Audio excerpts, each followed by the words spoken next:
I'm Ben Meiselas from the MeidasTouch Network, joined by Congressman Raja Krishnamoorthi from Illinois' 8th Congressional District. Congressman, welcome to MeidasTouch. How you doing? Welcome back. Hey, how are you, man? I'm doing great. Look, as a fellow former litigator, I really appreciated the cross-exam you did during the committee hearing last week. I featured it in numerous videos because it's just getting out the facts. I've just found a lot of these Republican witnesses conflate kind of the time-space continuum and just say things. And so you got to dissect it. You only have like 5 minutes to do this, but during the committee hearing of these so-called IRS whistleblowers, and they were claiming that the Hunter Biden criminal case was compromised, even though a Trump-appointed Republican prosecutor, who's actually the lead of the investigation, says they're not telling the truth. You asked them some pretty tough questions. So I want to show the clip. Obviously, it's a clip of you. You've seen it before. It's you. But I want to then go through with you what was going on through your mind during that cross-exam. So first, let's play the clip. You were concerned about the complexities of the election cycle and potential delays that arose in connection with the election cycle. You said at page 23, and I remember there were always times where we were always on an impending election cycle. It was always the elections being brought up in early 2020. It was the presidential primaries. Now, sir, Joe Biden was not the president at that time either, was he? I mean, the answer to your question is no, he was not, but I don't see where you referenced it in my, for page 23. You're talking about how the election cycle is delaying decisions by the prosecution. And it turns out that the delay in the election cycle was happening at a time when Joe Biden was not the president. I'm sorry, sir. That's in Special Agent Ziegler's transcript. That's why I couldn't find it. So, Mr. Ziegler and you shared concerns about delays related to the election cycle, but at that time, Joe Biden was not the president. I believe at that time he was the nominee for president. But, well, he was not the president, was he? It's just a simple question, sir. Can you rephrase what time period? Joe Biden was not the president in the presidential primaries in 2020. Correct. That is correct. Sir, finally, Mr. Shapley, you said that warrants were ready as soon as April 2020 to begin searching for records, but actions weren't taken with regard to those warrants. Again, Joe Biden was not the president in April 2020, was he? So I'm confused by your line of questioning. We're talking about an election to which now President Biden was a part of. So he didn't have to be the president to have election meddling. No, but the question is this. Was he the president at that time in April 2020? It's been asked and answered. And what's the answer, sir? The election. The answer is yes or no? Is no. Thank you. Thank you. I yield back. Mr. The answer is, walk us through that, Congressman.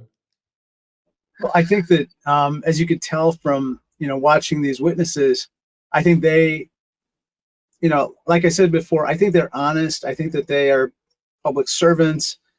They believe that they are doing the right thing by coming forward in this instance, and I'm not going to question their integrity or their motives, but the timing for the alleged interference by, prosecutors, by other investigators and so forth, and quote unquote slow walking the investigation of Hunter Biden is at a time when Joe Biden was not president. In fact, not only was he not president, but his, quote unquote arch nemesis, Donald Trump, was the president.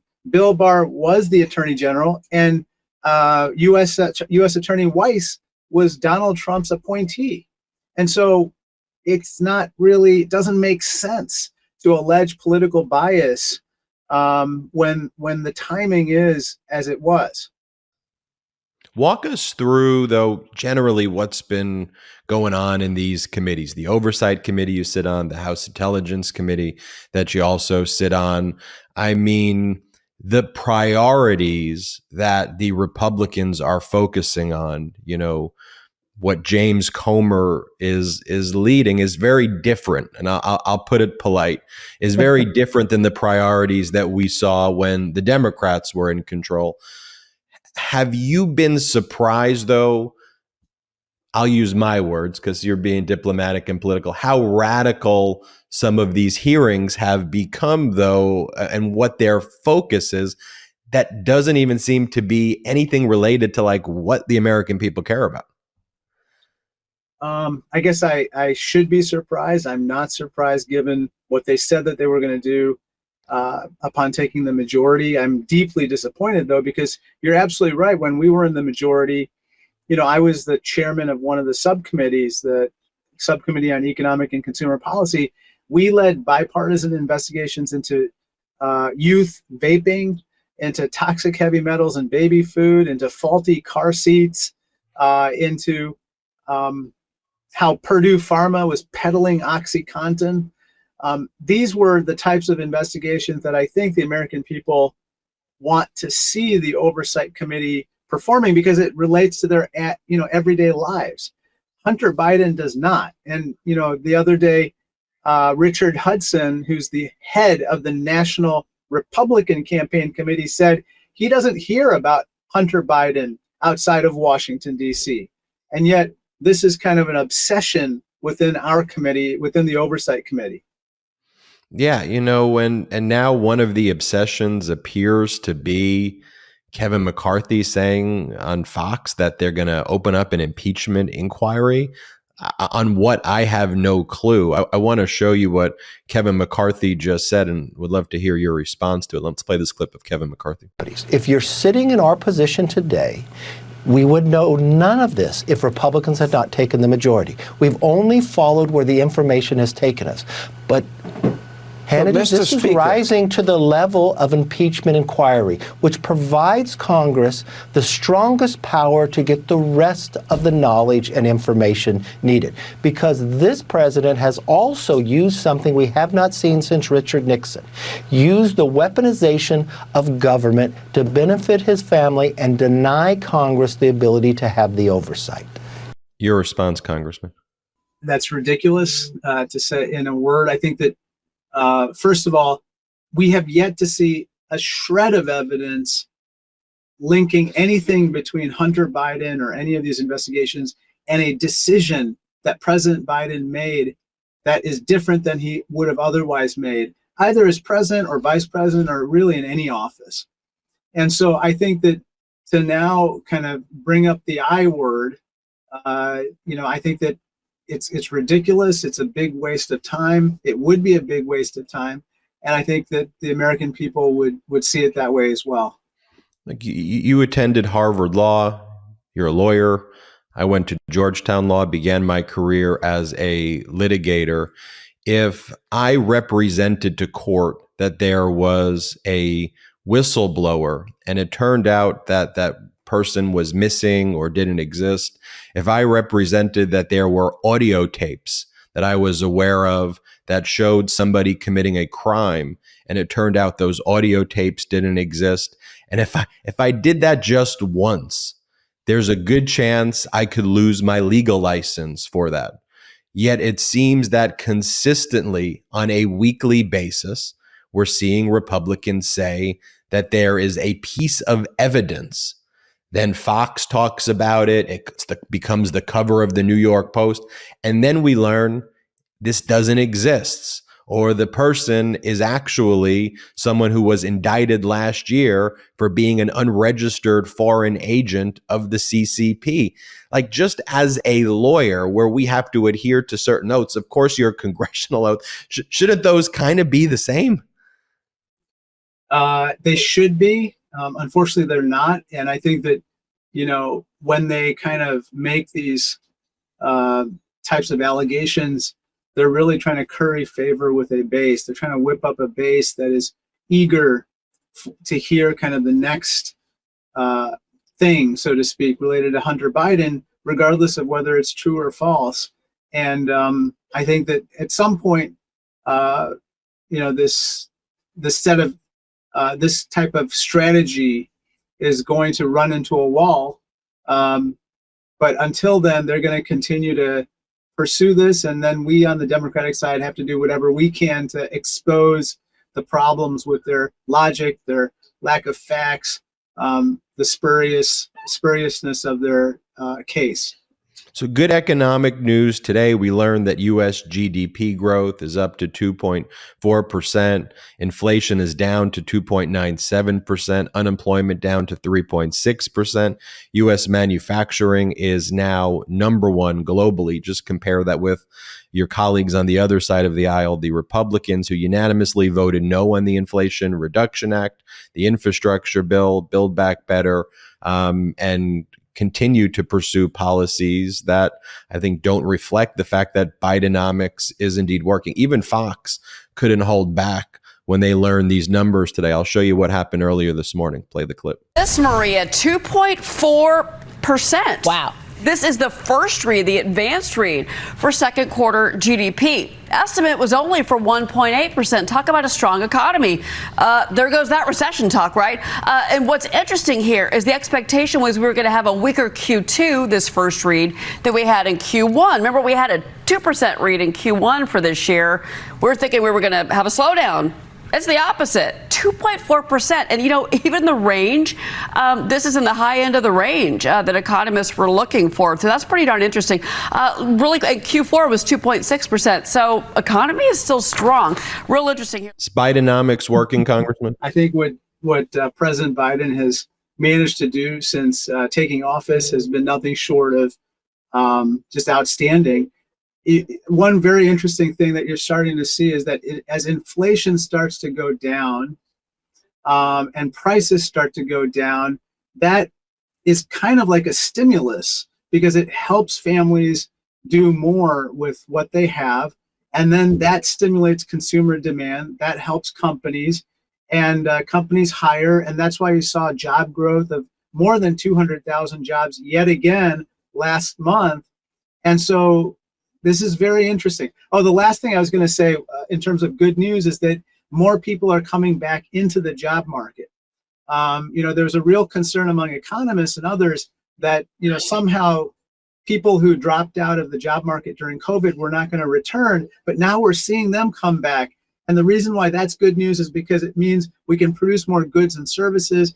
Again, it helps to bring down inflation, and we start to create a virtuous cycle. You think the constituents in your district are feeling that when you go back home? Are they reflecting that as well? How's the consumer sentiment looking like there? Yeah, I think so. I think that people are seeing the prices start to climb down. They're not, you know, look, they're not where we want them to be, but golly gee, I think that Joe Biden has done whatever he can so far to try to tackle that problem. Now we need to give him more time to finish the job. We have a long ways to go, but I'd rather have Joe Biden in office working on this than, you know, Donald Trump or anyone else who's kind of talking about the relitigating 2020 and, you know, all these election fraud theories and so forth. So you're telling me, Congressman, just want to get this straight. You'd rather have in office someone who's talking about jobs and lowering the cost of health care and focusing on seniors and students and veterans than someone who posts things like this on a daily basis? Here, let's pull it up. I mean, this isn't someone who's qualified to lead the United States of America. This is what Donald Trump just posted, to your point. He's reposting Ted Nugent, and this is just so dangerous. It says January 6th will be remembered as the day the government set up a staged riot to cover up the fact that they certified a fraudulent election. I mean, Congressman, you remember the days where if someone running for the highest office in our country spelled potato the wrong way or shouted woohoo the wrong way, we'd be like, whoa, let's reflect on this for a moment. I mean, as you look to your colleagues on, and again, you're very diplomatic, Common Ground Committee gives you their top score. You want to reach out to these people on the other side, but I mean, they've got to be telling you too privately, like, yeah, this guy's crazy and we're stuck with him. Like, how is this even a real thing that this person's leading the modern day Republican Party? Isn't it nuts? I do talk to my friends on the other side in private, and they're kind of stuck in this situation where they fear their base at this point, which has been kind of taken over by Donald Trump. And so they're very courageous in private, but when it comes to saying anything publicly that would in any way kind of criticize him, by and large, they're silent. Now, all that being said, you are starting to see, some of these presidential candidates come out and make noises that you wouldn't have heard even 2 years ago. Of course, Chris Christie is the best example of that. But even, you heard Nikki Haley say something interesting the other day about how perhaps it's time to move on, or, you're starting to hear that more and more, which tells me that there is definitely a constituency, even on the Republican side, that's ready to kind of move beyond Trump. Congressman, I have six-pack abs in private. In public, not so much. Not so much. Finally, if you can, walk us through what a Democrat-controlled oversight committee would look like. Like, what would be the priorities moving forward in 2024? I presume, Mr. Potato Head, the Barbie movie is too woke. Dr. Seuss, not on the top 3 priority list. Gas stove conspiracies. What would be the focus of the Democratic-led Congress? I think where the Oversight Committee is strongest is in kind of talking about the things that people want to hear about that affect their everyday lives. So one big topic of concern is healthcare costs, and whether it's prescription drug costs or other costs. I think people want to hear about that. People want to hear about elevated prices due to corporate price gouging, for instance, which we're always concerned about in an inflationary time, although now there's less cover for corporations, and the largest corporations do that. I don't think the smallest ones necessarily do that. I think they want to hear more about the youth vaping epidemic. They want to hear about underage substance abuse of all kinds. They also want to hear about products that are unsafe, whether it's car seats or whether it's other products, especially for our children. They're very concerned. Anyway, the main point is they want to hear about stuff that's relevant to their everyday lives. They don't want to hear about stuff that, has nothing to do with, putting food on the table, a roof over their heads, or going to work. Well, Congressman Krishnamoorthi, we really appreciate you joining us. Appreciate the work you're doing in the Oversight Committee. We'll keep on following, and you're always welcome back here on the MeidasTouch Network. Thank you so much, and we know you're out there voting today, so we'll let you get back to it. Hey, thank you, sir. Appreciate it. Have a great one. Hey, Meidas Mighty. Love this report? Continue the conversation by following us on Instagram @MeidasTouch to keep up with the most important news of the day. What are you waiting for? Follow us now.